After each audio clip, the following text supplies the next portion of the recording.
प्रेम से बोलो जगत जननी मैया की जय। सब भक्तों को राम राम।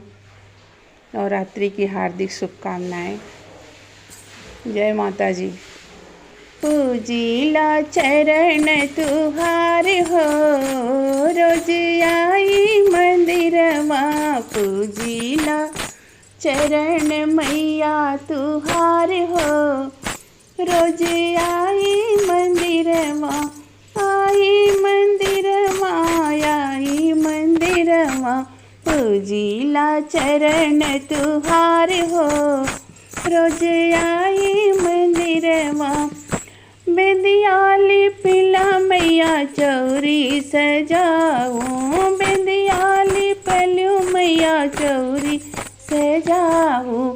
सजाऊं सजावेलू पूजा के थाल हो, रोज आई मंदिर में। सजावेलू पूजा की थाली हो, रोज आई मंदिर में। पूजिला चरण तुहार हो, माई आई मंदिर में। पूजिला चरण तुहार हो, रोज आई मंदिर में। चुनरी ले आई मैया नरिवर ले आई, चुनरी ले आई मैया नरिवर ले आई।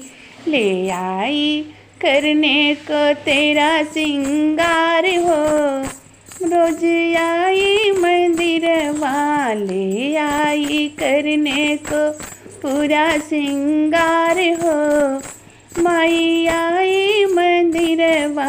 पूजिला चरण तुहार हो, रोज आई मंदिर वा।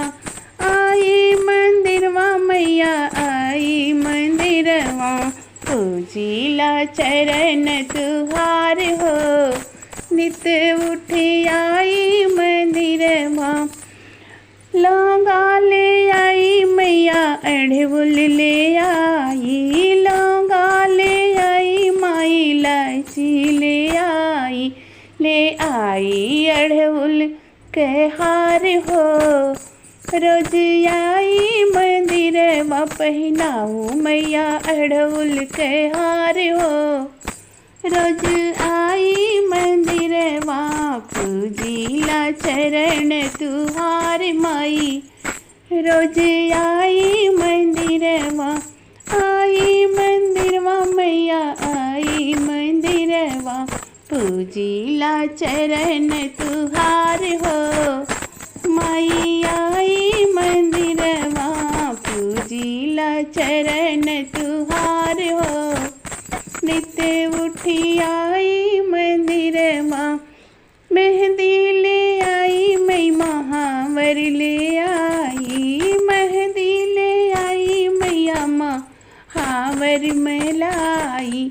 लगावेलू महावर चरण में तुहार हो, माई आई मंदिर वा। पूजिला चरण तुहार हो, माई आई मंदिर वा। पूजिला चरण तुहार हो, माई आई मंदिर वा। पूजा करत मैया भूल चुक होई, पूजा करत मैया भूल चुक होई। क्षमा की हो मैया हमार हो, क्षमा की हो जननी हमार हो। रोज आई मंदिर वा। पूजिला चरण तुहार हो, रोज आई मंदिर वा। आई मंदिर वा मैया आई मंदिर वा। पूजिला चरण तुहार हो, नित्य उठी आई मंदिर वा। सब भगतन के मैया पूरा की हो कामना, पूरन की हो कामना हमार हो। माई आई मंदिर माँ। पूजिला चरण तुहार हो, नित्य उठी आई मंदिर माँ। जय माता जी।